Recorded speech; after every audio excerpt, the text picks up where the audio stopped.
My name is Clara Donovan, and 6 months ago, I watched a man destroy his entire empire with nothing but his own arrogance. He called my life's work garbage in front of 20 executives. Today, he's bankrupt, blacklisted, and begging for scraps while I'm reshaping an entire industry. This is how one deleted file became his corporate death sentence. I should probably start at the beginning, back when I still believed in playing by the rules. Portland in October has this way of making everything feel possible and doomed at the same time. Rain drumming against the 42nd floor windows of Axiom Ventures, where I'd spent the last 4 years as senior product architect, building dreams that other people got to claim. The company specialized in medical technology solutions, and I was their go-to miracle worker. When projects were dying, when investors were pulling out, when the board was ready to cut losses, they called me Clara Donovan, the idea machine. The woman who could resurrect the impossible. That particular Tuesday morning, I was about to present PulseFrame to the executive board. 3 months of 18-hour days, countless prototypes, and enough coffee to kill a horse had led to this moment. PulseFrame wasn't just another medical app or diagnostic tool. It was a revolutionary AI-powered platform that could perform remote medical diagnostics with accuracy rates that made traditional methods look like medieval bloodletting. The beauty wasn't just in the technology, it was in the accessibility. Rural hospitals could suddenly offer big city quality diagnostics. Developing countries could leapfrog decades of medical infrastructure. The cost was a fraction of existing solutions. I'd run the numbers 17 different ways. Conservative projections showed a $3 billion market within 5 years. The patent applications alone were worth hundreds of millions. This wasn't just another product launch. This was the kind of innovation that reshapes entire industries and saves lives in the process. The boardroom that morning was packed with the usual suspects. Chief Financial Officer Marcus Hartwell, who looked like he'd been born in a 3-piece suit. VP of Marketing Sarah Chen, whose smile never quite reached her eyes. Head of Legal Jennifer Rodriguez, taking notes with the intensity of someone documenting war crimes. And at the head of the table, like a king holding court, sat Jonathan Mercer. 42 years old, CEO for the past 3 years, and absolutely convinced he was the next Steve Jobs. He had this way of speaking that made every sentence sound like a TED Talk, complete with unnecessary pauses for emphasis.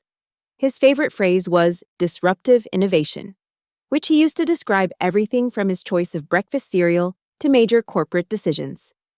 He'd joined Axiom after a moderately successful exit from a social media startup, which apparently qualified him to revolutionize healthcare technology. The man had never written a line of code, never designed a user interface, never spent a sleepless night debugging a critical system failure. But he had an MBA from Wharton and a gift for making investors believe he was the visionary they'd been waiting for. That combination had carried him far enough to become my boss. And unfortunately, the person whose approval I needed to turn PulseFrame from concept to reality. I'd prepared for this presentation like my life depended on it. Maybe because, in a way, it did. PulseFrame represented everything I'd learned about medical technology, user experience design, and artificial intelligence over the past decade. It was the synthesis of every late night I'd spent studying machine learning algorithms, every weekend I'd spent at medical conferences, every conversation I'd had with doctors frustrated by the limitations of existing diagnostic tools. The presentation started well enough. I walked them through the problem statement, the market analysis, the competitive landscape. Heads were nodding, Sarah was taking notes. Even Marcus, who usually looked like he was calculating funeral costs during product demos, seemed engaged. I moved into the technical architecture, explaining how PulseFrame's neural networks could analyze patient data, vital signs, and symptom descriptions to generate diagnostic recommendations with 94% accuracy. The beauty of the system, I explained, clicking to a slide showing the user interface. Is its simplicity? A nurse practitioner in rural Montana can input basic patient information and receive diagnostic insights that would typically require consultation with specialists in major medical centers. We're democratizing advanced medical diagnostics. That's when Jonathan raised his hand. Not with a question or clarification, but with the kind of theatrical gesture that meant he was about to deliver what he considered a profound insight. "Clara," he said, and I could already hear the condescension in his tone. "This is all very interesting, but I have to ask, are we solving a real problem here, or are we just creating an expensive solution looking for a problem?" The room went quiet. Sarah stopped taking notes. Marcus looked up from his tablet. Jennifer's pen hovered over her legal pad. "I'm not sure I understand the question," I replied, though I understood it perfectly. He was setting up for a takedown. I'd seen him do this before to other department heads. Build them up just enough to make the fall more dramatic.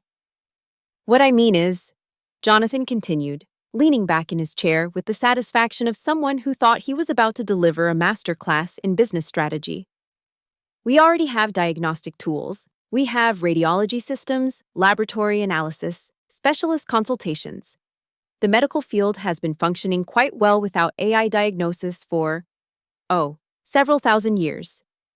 "That's exactly the point," I said, trying to keep my voice level. "We have the opportunity to dramatically improve outcomes while reducing costs. The rural hospital I mentioned could save hundreds of thousands of dollars annually while providing better care to their patients." Jonathan laughed. Not a polite chuckle or a nervous laugh, but a full-throated laugh that echoed off the glass walls of the conference room. "Clara, I admire your enthusiasm. I really do. But this sounds like every other AI solution that promises to revolutionize everything and ends up being a very expensive way to do things we already know how to do." He stood up and walked to the whiteboard, grabbing a marker like he was about to teach a graduate seminar. "Let me tell you what I see when I look at Pulse Frame. I see massive development costs, regulatory nightmares, liability issues that would make our legal team quit en masse, and a market that frankly doesn't exist. Doctors don't want to be replaced by algorithms. Hospitals don't want to risk malpractice suits because an AI made the wrong diagnosis. Patients don't want to feel like they're being treated by a computer." The other executives were watching this exchange like spectators at a tennis match. I could see Sarah's expression shifting from interest to concern. Marcus was already pulling up spreadsheets on his tablet, probably calculating how much money the company had just avoided spending. Jennifer was writing furiously, documenting what would undoubtedly become the official record of Pulse Frame's rejection. "With respect, Jonathan," I said, "the market research clearly shows demand for exactly this type of solution. We've already had preliminary discussions with potential clients who are eager to pilot the technology." "Preliminary discussions," Jonathan repeated, drawing air quotes around the words. "Let me guess, informal conversations at conferences where people said, 'That sounds interesting,' without committing to anything concrete." He wasn't entirely wrong, but he wasn't entirely right either. The conversations had been more substantive than he was suggesting. But I hadn't had the authority to enter into formal agreements. That was supposed to happen after internal approval, which was exactly what I was trying to secure. "The point is," I continued, "we have an opportunity to lead in a space that's about to explode. Telemedicine, remote diagnostics, AI-assisted healthcare. These aren't hypothetical future trends. They're happening right now. And if we don't move quickly, someone else will." Jonathan capped his marker and returned to his seat, but he remained standing, looking down at me like a professor who'd just caught a student in a particularly obvious error. "Clara, I'm going to be direct with you because I respect you too much to waste your time with corporate speak. Pulse Frame is exactly the kind of project that looks brilliant in PowerPoint and dies a slow, expensive death in the real world. It's solving problems that don't exist with technology that isn't ready for solutions that customers don't want." The room was completely silent now. Even the ambient noise from the ventilation system seemed to have stopped. I felt 20 pairs of eyes on me, waiting to see how I would respond to what was essentially a public execution of 3 months of work. "I disagree," I said simply. "And I think the market will prove me right." Jonathan sat down and folded his hands on the table. "Maybe it will, but Axiom Ventures isn't going to bet $50 million and 2 years of development time on maybes. We're a business, not a research lab. We invest in products with clear market demand, proven revenue models, and manageable risk profiles." He looked around the table at the other executives, Does anyone else have questions about Pulse Frame? Or can we move on to projects that might actually generate revenue? The dismissal was complete. Sarah shuffled her papers. Marcus closed his tablet. Jennifer stopped taking notes. The presentation that was supposed to launch Pulse Frame had become its funeral. Actually, Jonathan said, as if he'd just had a brilliant thought. Let's give this project a name that better reflects its potential. From now on, instead of Pulse Frame, let's call it what it really is. He paused for effect, looking directly at me. The Tombstone of Ideas. Several people around the table chuckled nervously. The name would stick, I realized. For months afterward, whenever someone at Axiom wanted to reference a project that sounded impressive but was ultimately impractical, they would call it another Tombstone of Ideas. My 3 months of work had become a corporate punchline. The meeting ended with Jonathan assigning me to support Marcus on a cost-cutting initiative for existing products. Something more suited to your skill set, he said with what I'm sure he thought was kindness. I gathered my materials, closed my laptop, and walked out of that conference room with as much dignity as I could muster. But inside, something had changed. The part of me that believed in playing by the rules, in building consensus, in working within the system, had just died. In its place, something colder and more calculating was being born. That afternoon, I sat in my office staring at the Pulse Frame files on my computer. 3 months of work that would now be deleted and forgotten. Hundreds of hours of research, design, and development that would never see the light of day because one man decided it wasn't worth the risk. But Jonathan had made one critical error in his dismissal. He'd assumed that killing Pulse Frame within Axiom meant killing Pulse Frame entirely. He'd forgotten that ideas, unlike employees, don't belong to companies unless they're properly captured and legally protected.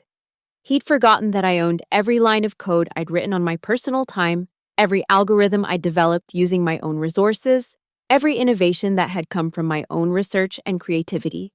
Most importantly, he'd forgotten that the best revenge is success achieved by someone else's failure.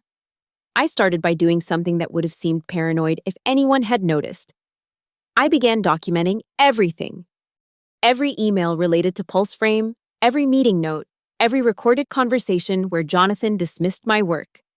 I saved video files of the presentation, audio recordings of his Tombstone of Ideas comment, and screenshots of internal communications showing the project's rejection.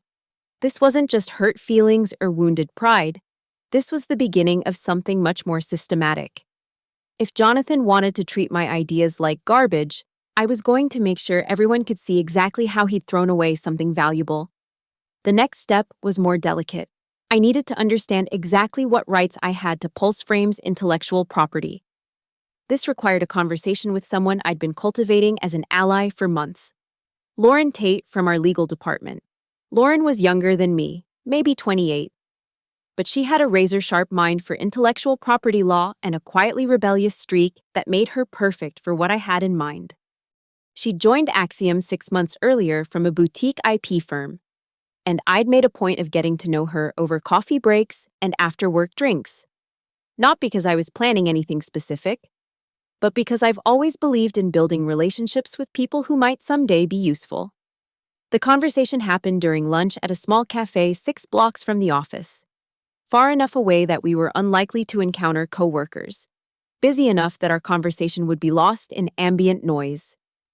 Hypothetically, I said after we'd ordered, if someone developed a product concept on their own time, using their own resources, and presented it to their employer, who would own the intellectual property if the employer rejected it? Lauren raised an eyebrow. Hypothetically, it would depend on the employment contract, any non-disclosure agreements, and exactly how the development work was conducted. Why are you asking? Just curious about the legal framework. Say someone spent nights and weekends working on an idea, used their personal computer, their own software licenses, their own research, then they presented it to their company, and the company decided not to pursue it. Could that person take the idea elsewhere? Again, it depends on the specific contract language, but generally speaking, if the work was truly independent and the company formally rejected it, the employee might retain significant rights. Lauren paused. This isn't about pulse frame, is it? I should have expected that she'd figure it out. Lauren was sharp, and the timeline was obvious. What makes you think that? Because I've seen the internal emails about Jonathan's rejection. And I've read your employment contract. The good news is that Axiom's intellectual property clauses are surprisingly narrow. They claim ownership of work performed during business hours, using company resources, or directly related to assigned projects.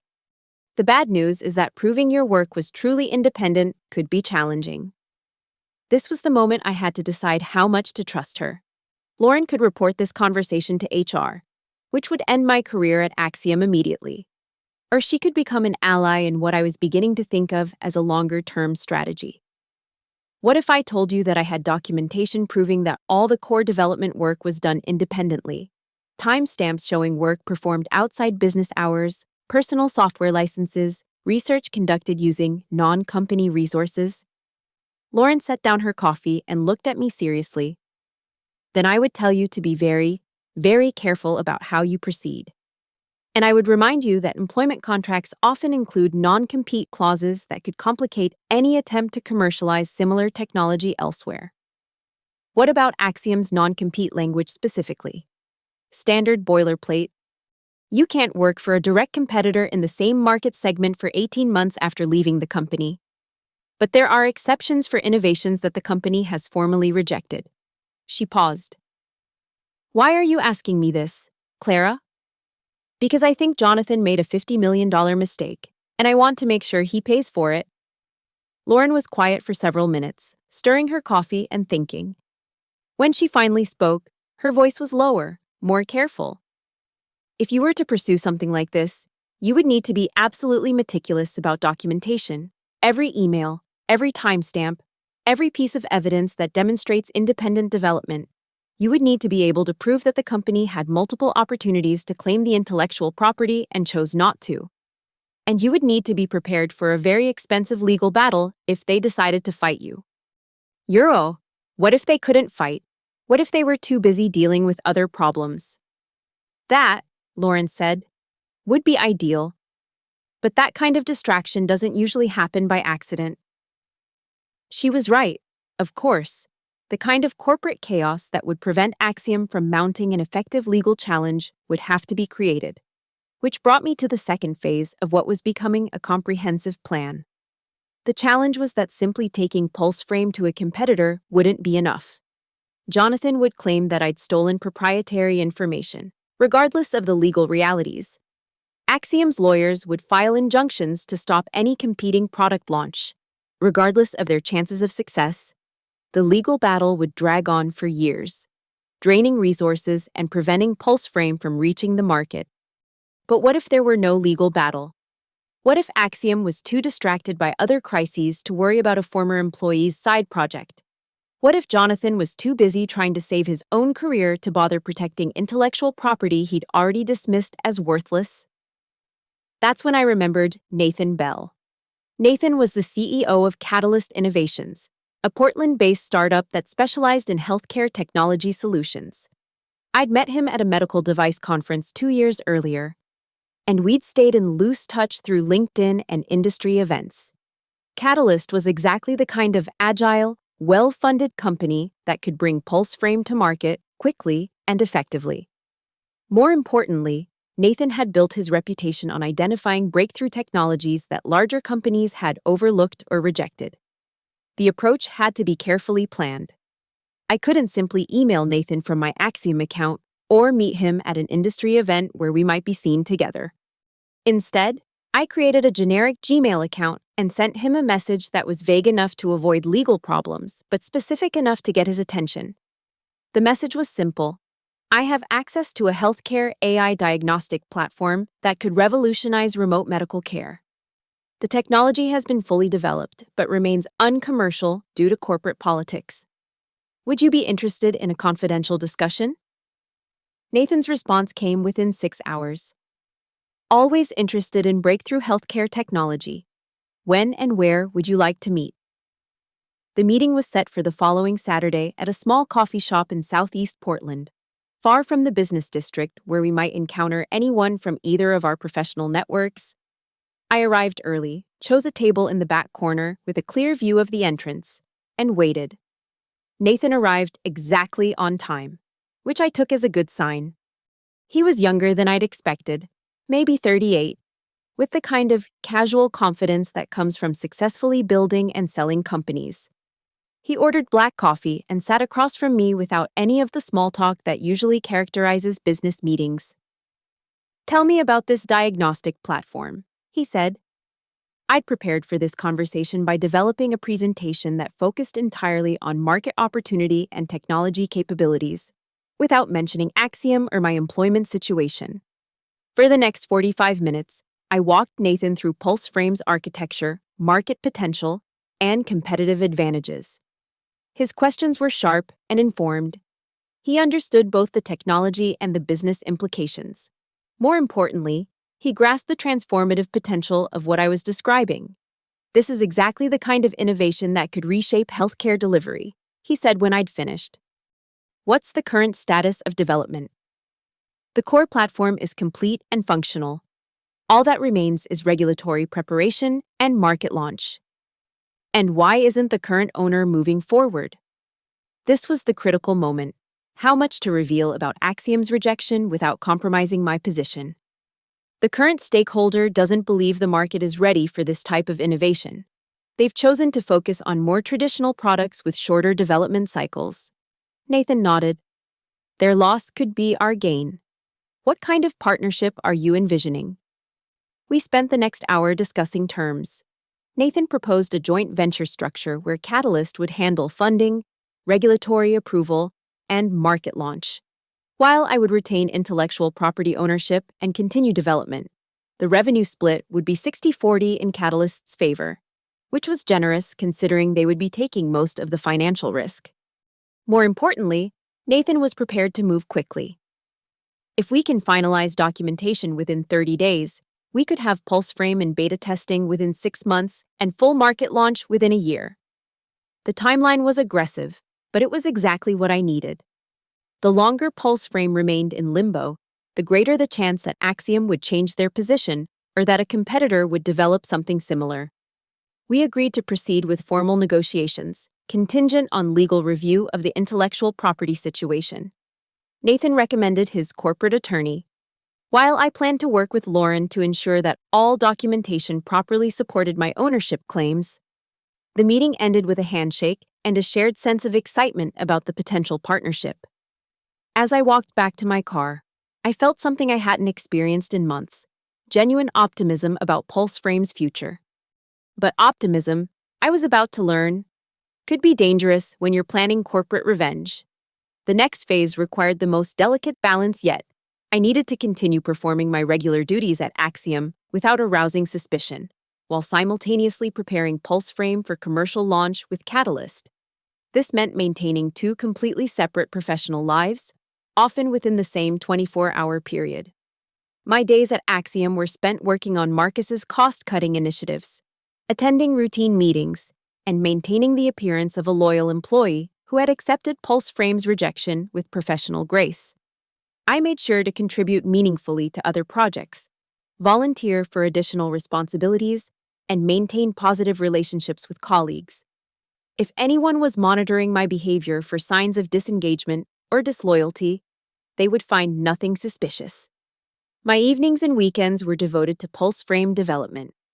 Working from my home office, I refined algorithms, improved user interfaces, and prepared documentation for regulatory submission.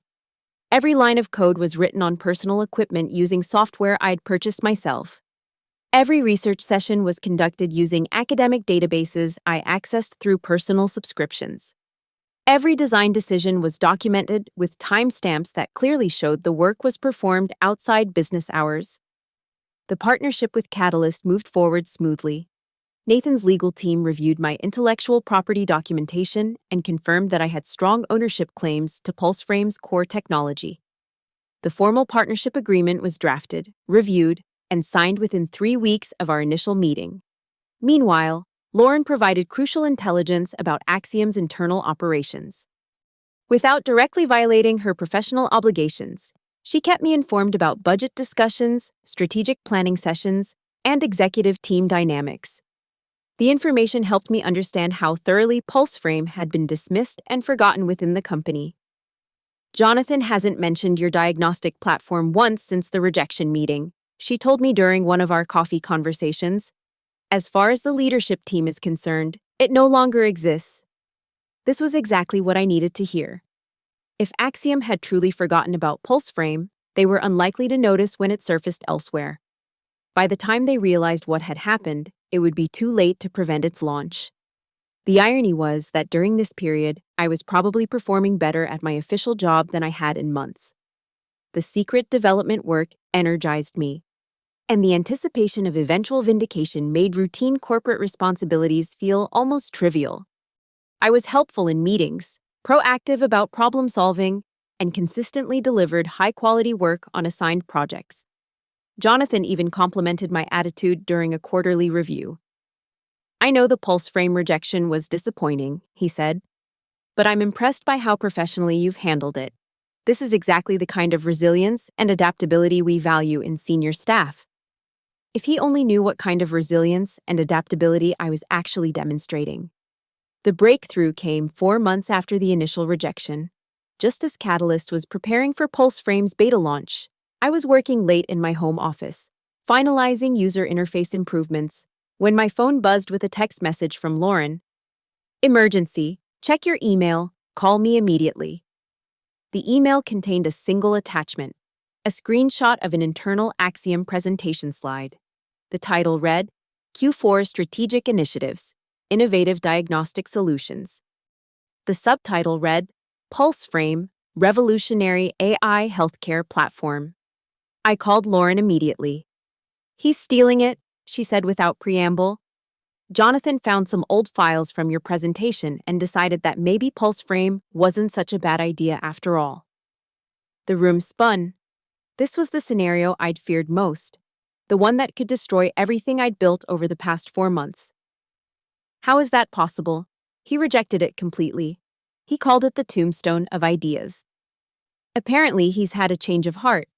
Word is that he's been researching the healthcare AI market and realized it's growing faster than he expected. He presented PulseFrame to the board this afternoon as his own strategic initiative. His own initiative? That's the best part. He's claiming that he's been working on this concept for months, that it was his idea all along. According to his presentation, he asked you to do some preliminary research, but the core innovation is his. I felt something cold and sharp crystallize in my chest. This wasn't just theft. This was complete rewriting of history, the kind of brazen dishonesty that only someone with absolute confidence in their power would attempt. What's the timeline for development? I asked. That's where it gets interesting. He's promised the board a working prototype within 8 weeks and full market launch within 6 months. He has no idea how much work is actually involved. And he plans to build this with what team? What resources? He's assigned the project to Marcus and 2 junior developers. Total budget is $2 million, which is about 4% of what would actually be required. This was better than I could have hoped for. Jonathan wasn't just stealing my idea. He was setting himself up for spectacular failure by completely underestimating the complexity and cost of development. Lauren, I need you to do something for me. I need you to document everything. Every email, every meeting note, every internal communication about this new version of PulseFrame. Can you do that? Already on it. I've been saving everything since the announcement. Good.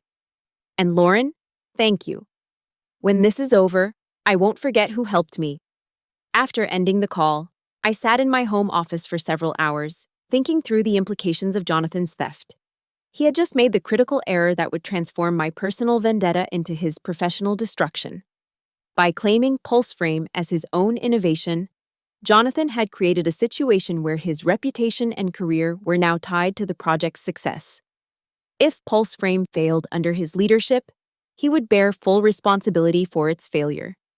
If it succeeded elsewhere first, he would be exposed as either incompetent or dishonest.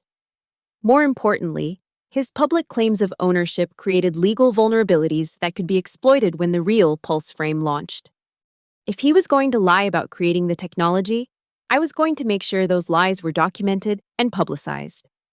The next morning, I called Nathan to explain the situation. "This is actually perfect," he said after I described Jonathan's theft. "He's creating prior art documentation that supports your ownership claims while simultaneously guaranteeing that he can't deliver a competing product. How do you figure? Think about it. He's promised to deliver in 8 weeks, something that took you 3 months to develop, using a team that has no familiarity with the technology and a budget that's completely inadequate. He's going to fail spectacularly and publicly. Meanwhile, we'll launch the real pulse frame and demonstrate that the technology actually works." Nathan was right. Jonathan's arrogance had created an opportunity for the perfect revenge, allowing him to destroy himself while I succeeded with the very idea he'd stolen. "Let's accelerate our timeline," Nathan continued. "If we can launch Pulse Frame 6 weeks from now, we'll beat his impossible deadline and demonstrate that his version was always doomed to fail." The next 6 weeks were the most intense of my professional life. I was working 18-hour days, splitting time between my regular duties at Axiom and the final development push for Pulse Frame with Catalyst. The lack of sleep and constant stress were taking their toll.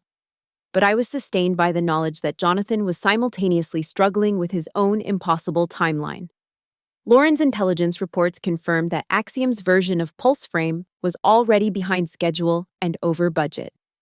The junior developers assigned to the project had quickly realized that they were trying to build something far more complex than anyone had anticipated. Marcus was pushing for additional resources, but Jonathan was refusing to admit that his initial budget projections had been wildly optimistic. Meanwhile, the real Pulse Frame was coming together beautifully. Catalyst's development team was experienced, well-funded, and working from my complete technical specifications. Beta testing with partner healthcare providers was showing exactly the kind of results I'd predicted in my original presentation. The platform was not just functional, it was revolutionary. 3 weeks before launch, Jonathan made another critical error. Frustrated by his development team's lack of progress, he decided to raise the stakes by giving an interview to Healthcare Technology Weekly, one of the industry's most prominent publications. The interview was titled, "Axiom Ventures CEO Unveils Game-Changing Diagnostic Platform." In it, Jonathan described Pulse Frame as the culmination of my vision for AI-driven healthcare solutions, and claimed that he had personally conceived and developed the core algorithms that make this breakthrough possible. The article included quotes like, "This technology represents my understanding of what healthcare providers really need," and "I've spent years researching this problem, and Pulse Frame is my solution." Lauren forwarded me the article with a note. "He's now on record claiming personal credit for your work. This is getting interesting." It was more than interesting.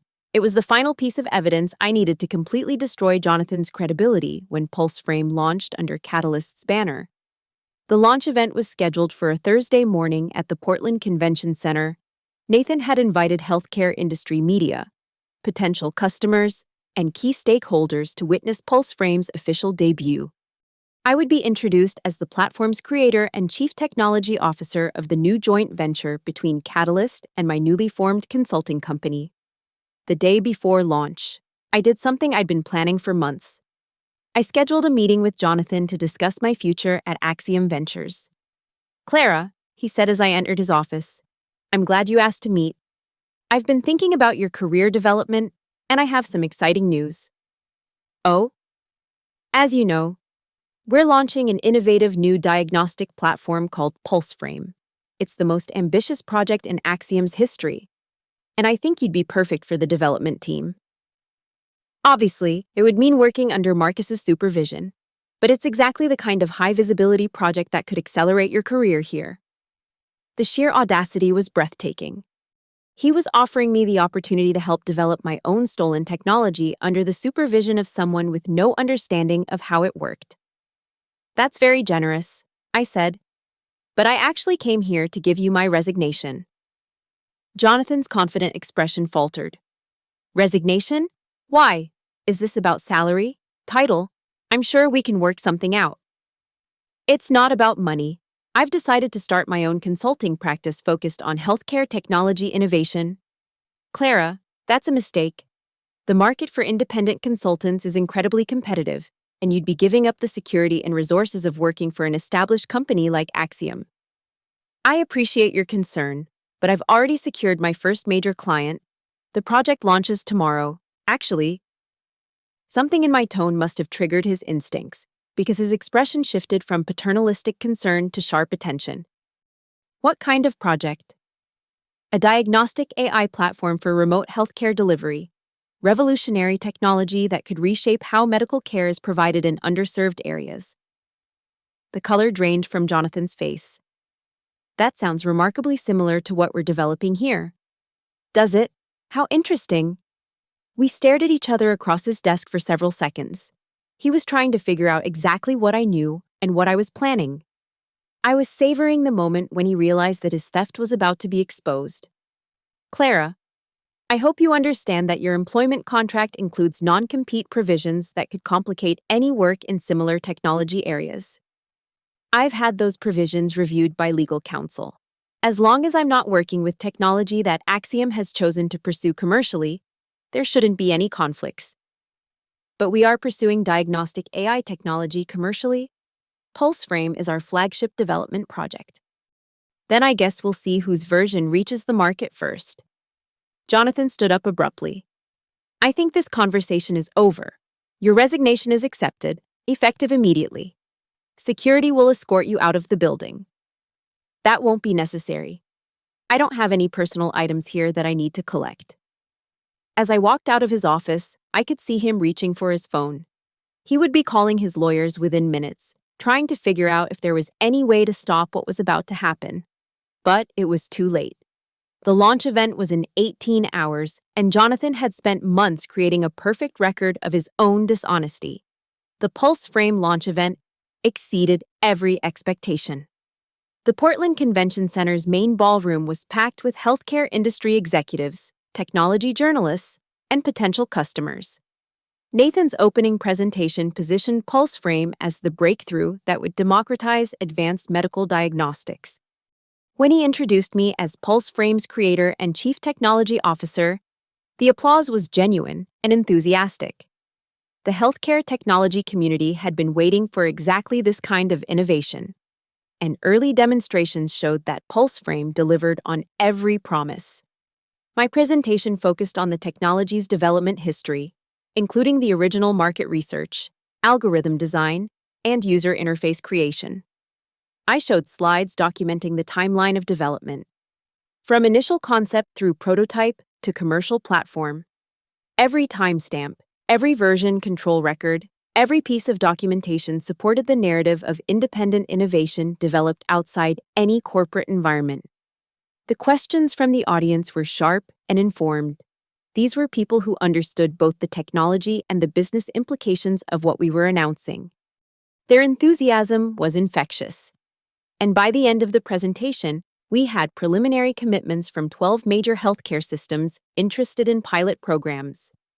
But the best moment came during the press conference that followed the main presentation. Sarah Mitchell from Healthcare Technology Weekly raised her hand and asked, Ms. Donovan, there are reports that Axiom Ventures is developing similar technology.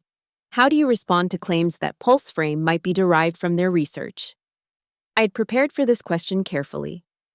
I'm not familiar with Axiom's current development projects, but I can tell you that PulseFrame was conceived, designed, and built entirely independently using my own resources and research. All of our intellectual property documentation supports original creation dating back more than 8 months. And if someone were to claim they had developed this technology first, I would invite them to produce documentation supporting that claim. Innovation is ultimately about execution, not just ideas. PulseFrame is here, it works, and it's ready to transform healthcare delivery. The press conference ended with requests for technical demonstrations and follow-up interviews. The launch was an unqualified success, generating exactly the kind of industry attention and customer interest that we had hoped for. More importantly, the coverage established a clear public record of PulseFrame's origins and development timeline. Anyone who tried to claim prior creation would need to explain why they had failed to bring the technology to market first. Jonathan's response came faster than I had expected. By Monday morning, Axiom's lawyers had filed a restraining order claiming that PulseFrame violated intellectual property rights and trade secrets. They demanded that Catalyst cease all commercial activities related to the platform pending legal resolution. The legal filing was everything I had hoped it would be. Desperate, poorly researched, and full of claims that could be easily contradicted by documented evidence. Axiom's lawyers had clearly been given incomplete information about PulseFrame's development history and intellectual property status. Nathan's legal team responded with a motion to dismiss that included devastating evidence of Axiom's own public statements about the technology. The motion included screenshots of internal emails showing PulseFrame's rejection and dismissal as impractical documentation of Jonathan's public claims that he had personally created the same technology employment contract language, showing that Axiom had explicitly chosen not to pursue intellectual property rights to rejected innovations.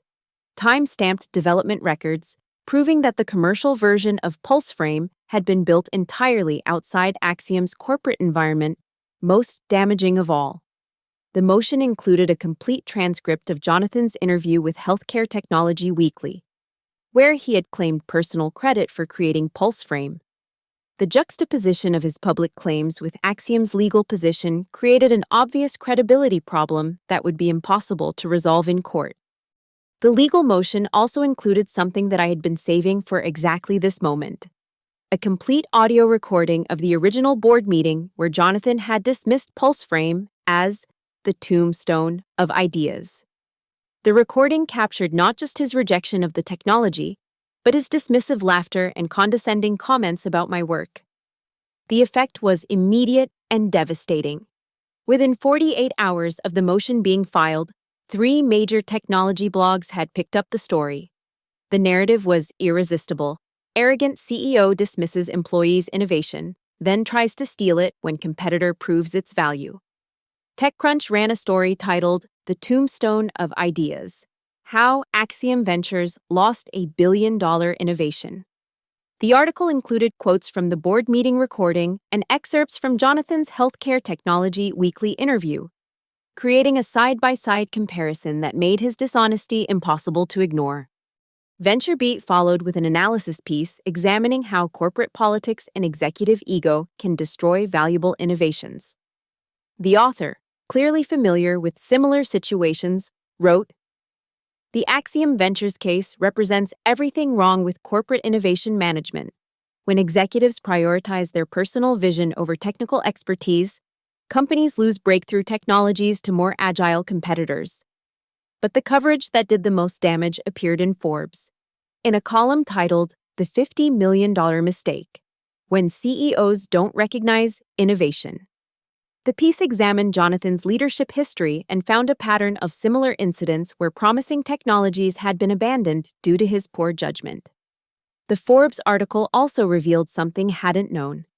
Jonathan's track record at his previous company included a similar situation where he had dismissed a social media algorithm that was later acquired by Facebook for $200 million. The pattern of behavior was becoming clear, and investors were starting to notice.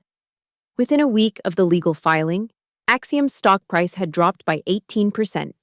The combination of legal uncertainty, negative media coverage, and questions about leadership competence had created exactly the kind of investor panic that I had been hoping for. More importantly, the legal battle was consuming all of Jonathan's attention and resources. The promised timeline for Axiom's version of PulseFrame was completely abandoned as the company's lawyers focused on the intellectual property dispute. The development team was reassigned to other projects, and the entire initiative was quietly shelved. Meanwhile, PulseFrame's commercial launch was proceeding flawlessly. The 12 healthcare systems that had committed to pilot programs were reporting excellent results. Patient satisfaction scores were up, diagnostic accuracy was exceeding expectations, and operational costs were down significantly. The success metrics were so impressive that Nathan was fielding acquisition offers from major healthcare technology companies. The platform that Jonathan had dismissed as worthless was now generating purchase interest in the hundreds of millions of dollars. But I wasn't ready to sell. Not yet. There was still one more phase of revenge to complete. The opportunity came 6 weeks later, when Jonathan made his final critical error. Facing mounting pressure from Axiom's board of directors about the company's declining stock price and negative media coverage, he decided to go on the offensive. He scheduled a press conference to set the record straight about the pulse frame situation. The event was live-streamed and covered by major technology media outlets.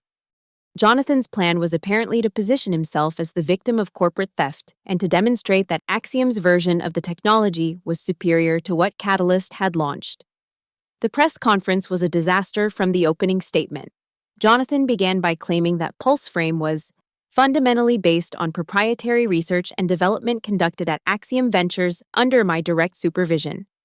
He then attempted to demonstrate Axiom's version of the technology using a hastily assembled prototype that clearly didn't work properly.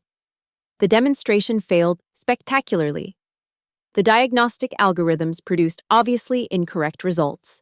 The user interface was barely functional, and the entire system crashed twice during the 30-minute presentation. It was immediately clear to everyone watching that Axiom had no working version of Pulse Frame and had never had one. The questions from the press were brutal. Technology journalists who had covered the original story pressed Jonathan on specific technical details that he couldn't answer. When asked to explain the diagnostic algorithms that he claimed to have personally developed, he gave vague responses that demonstrated no understanding of the underlying technology.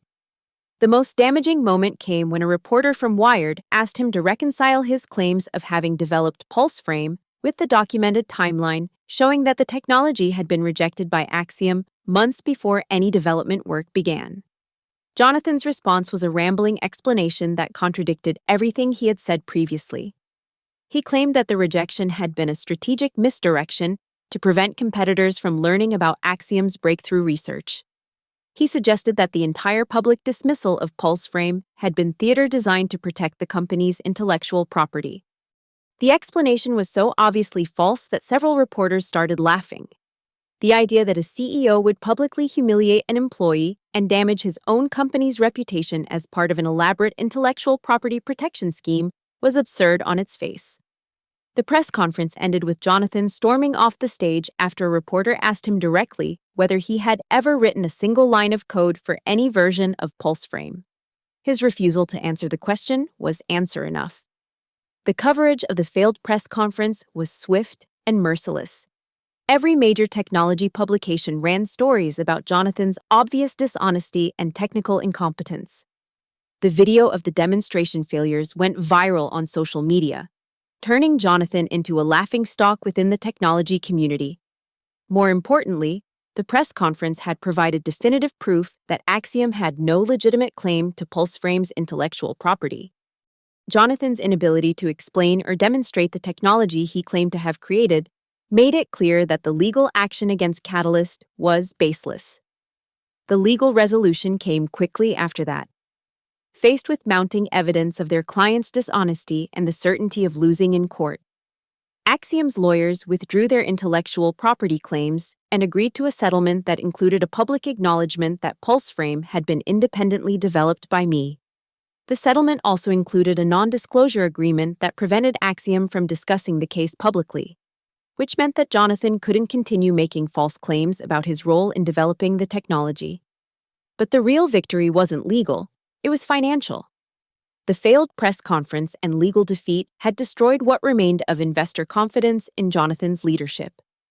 Within 2 weeks of the settlement, Axiom's board of directors announced that Jonathan was stepping down as CEO to pursue other opportunities. The company's stock price collapsed completely following his departure, dropping to less than 30% of its value when I had first presented Pulse Frame to the board. Several major investors pulled their funding, and there were rumors that Axiom might be forced to sell its assets to avoid bankruptcy. Meanwhile, Pulse Frame was generating revenue that exceeded our most optimistic projections.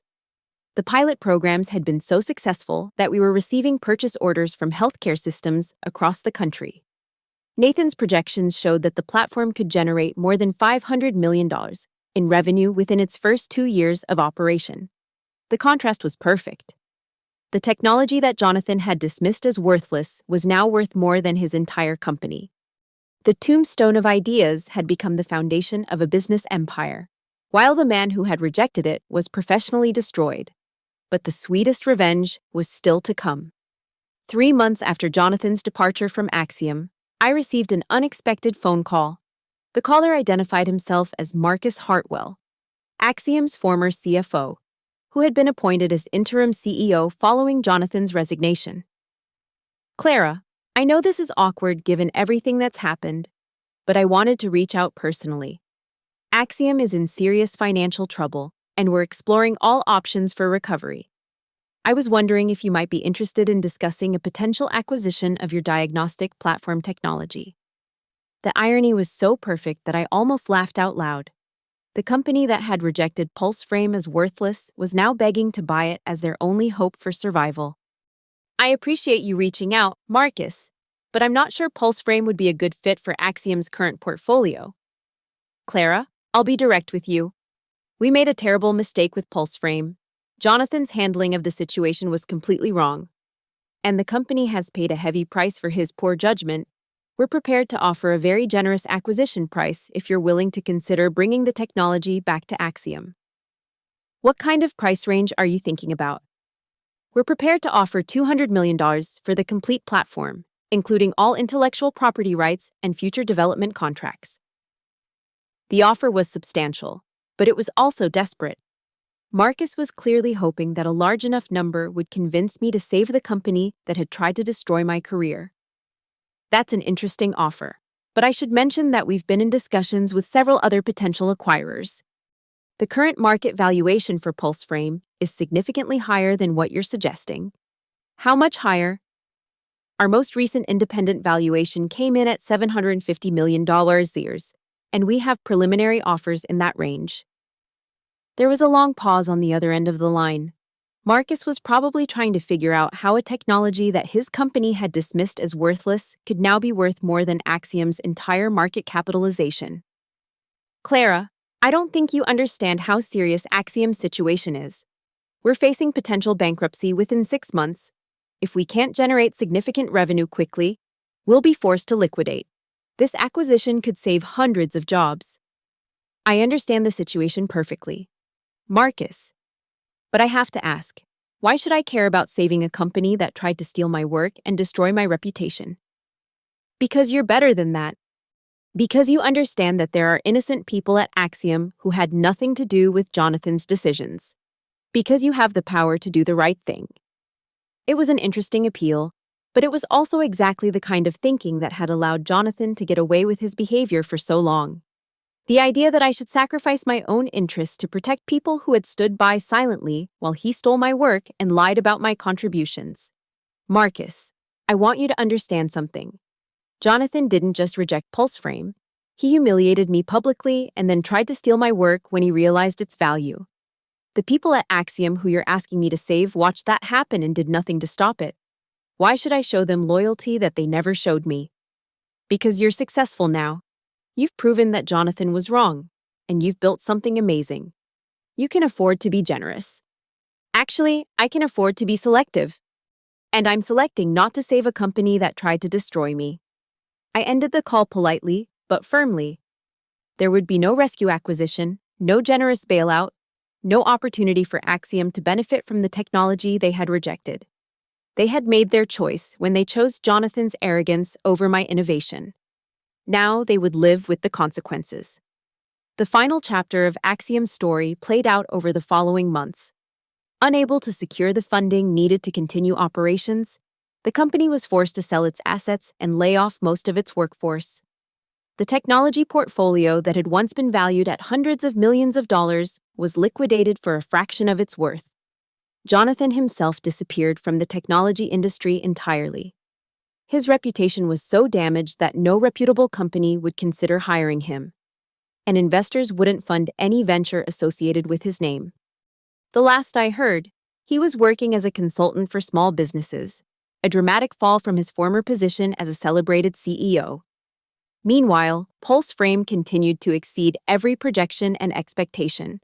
The platform was now being used by healthcare systems across North America and Europe, improving patient outcomes while reducing costs. Nathan and I had built not just a successful business, but a technology that was genuinely making the world better. The financial success was extraordinary, but it wasn't the most satisfying part of the revenge. The most satisfying part was knowing that Jonathan's arrogance had been his downfall. If he had simply accepted Pulse Frame's rejection gracefully, he might have survived as CEO. If he had chosen not to steal my work, he might have avoided the legal battle that destroyed his credibility. If he had demonstrated even basic honesty during the press conference, he might have preserved some remnant of his reputation. Instead, his need to be right, to be seen as the visionary, to claim credit for innovations he didn't understand, had led him to make every wrong choice at every critical moment. His downfall wasn't the result of bad luck or circumstances beyond his control. It was the inevitable consequence of his own character flaws. 6 months after Axiom's bankruptcy, I was invited to speak at the Healthcare Innovation Summit in San Francisco. The conference was the industry's premier gathering of executives, entrepreneurs, and technology leaders. My presentation was titled From Rejection to Revolution: How Pulse Frame Transformed Healthcare Delivery. The audience was packed with many of the same people who had been following the Axiom story from the beginning. Healthcare Technology Weekly had published a comprehensive retrospective on the case, examining how corporate politics and executive incompetence had led to one of the most expensive mistakes in healthcare technology history. During my presentation, I showed the original Pulse Frame slides that I had presented to Axiom's board, followed by the current performance metrics demonstrating the platform's success. The contrast was stark and undeniable. The technology that had been dismissed as impractical was now processing thousands of diagnostic cases daily with accuracy rates that exceeded traditional methods. I also shared some lessons learned from the experience, focusing on the importance of intellectual property protection and the dangers of allowing personal relationships to cloud business judgment. The presentation was well received, generating multiple standing ovations and numerous requests for follow-up conversations. But the moment I had been waiting for came during the question and answer session. A reporter from Forbes asked about the personal cost of the conflict with Axiom and whether I felt any regret about the way events had unfolded. I don't regret standing up for my work or protecting the intellectual property that I had created independently. I replied, innovation requires courage, and sometimes that courage includes the willingness to fight for what you've built. The real tragedy isn't what happened to Jonathan Mercer or Axiom Ventures. The real tragedy would have been if Pulse Frame had never reached the market because one man's ego was more important than advancing healthcare technology. The applause that followed was sustained and genuine. These were people who understood both the technical and business challenges of bringing breakthrough innovations to market. They appreciated that success sometimes requires more than just good ideas. It requires the determination to overcome the obstacles that other people create. After the presentation, I was approached by dozens of conference attendees interested in partnerships, investment opportunities, and potential collaborations. The healthcare technology community had fully embraced Pulse Frame, and by extension, they had embraced me as a leader in the field. That evening, at the conference's closing reception, I stood on the hotel's rooftop terrace looking out over San Francisco Bay. The view was spectacular, but what made the moment perfect was the knowledge that I had built something meaningful from the ashes of someone else's mistake. My phone buzzed with a text message from Nathan. Just got off a call with the team in Geneva. The European Union wants to discuss a continent-wide licensing agreement for Pulse Frame.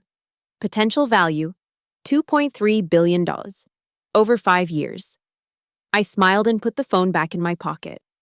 2 years ago, I had been sitting in a conference room listening to Jonathan Mercer call my life's work garbage. Tonight, that same work was being discussed as the foundation for a multi-billion-dollar expansion into international markets. The transformation was complete. The woman who had been humiliated and dismissed had become an industry leader. The technology that had been rejected as worthless had become the gold standard for AI-powered medical diagnostics. The company that had chosen arrogance over innovation had been destroyed by its own poor judgment. As I walked back into the reception, I caught my reflection in the hotel's glass doors. I looked confident, successful, and completely at peace with the choices I had made. This was what victory looked like when you refused to accept defeat, when you turned rejection into motivation, when you proved that the best revenge is massive success achieved through someone else's failure. The story of PulseFrame wasn't just about technology or business strategy, it was about the power of persistence, the importance of documentation, and the inevitable consequences of underestimating people based on your own prejudices. Jonathan Mercer had looked at me and seen someone whose ideas could be dismissed without consideration. He had been wrong about that, and his error had cost him everything. I had learned something valuable from the experience. In the modern economy, intellectual property and innovation are the most powerful weapons available. When someone tries to steal your ideas or diminish your contributions, the best response isn't anger or confrontation. The best response is to prove them wrong so completely and publicly that their mistake becomes legendary. The Axiom Ventures case was now taught in business schools as an example of how not to manage innovation.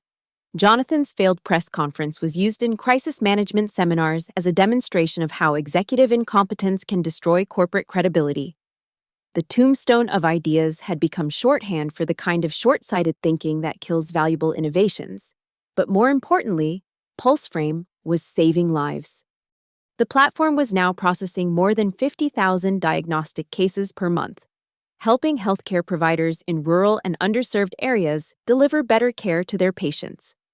Children in remote villages had access to the same diagnostic capabilities as patients in major medical centers. Elderly patients could receive complex medical evaluations without traveling hundreds of miles to specialist facilities.